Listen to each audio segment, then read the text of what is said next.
News. The Cuban government lost its major patron when the Soviet Union collapsed in the early 1990s. Ordinary Cubans began to suffer shortages of food and other supplies for their homes.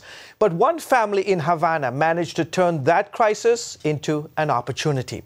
Stan Jeter has a story. When the Soviet subsidies ended, many Cuban families began planting their own vegetable gardens to keep food on the table. One Christian family in Havana named their plot Vision Eden. They didn't know their garden would eventually impact school children and parents throughout the neighborhood. The Fernandez family actually started their garden 50 years ago. They chose an unlikely spot.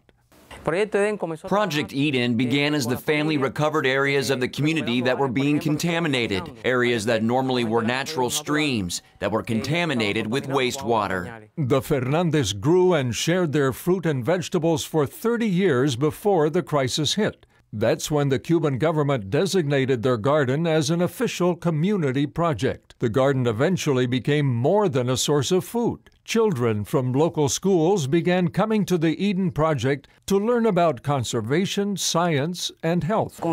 Miguelin's project is unusual because of the work with the environment. Also, his relationship with special schools, especially schools for children with behavioral issues. And after visiting Project Eden, children often take their lessons back home. They grow and they take what they learn here to their own homes. Mom, don't smoke because that makes you sick. This is a very good project for the children. It creates good habits here, at home, at school, with their schoolmates.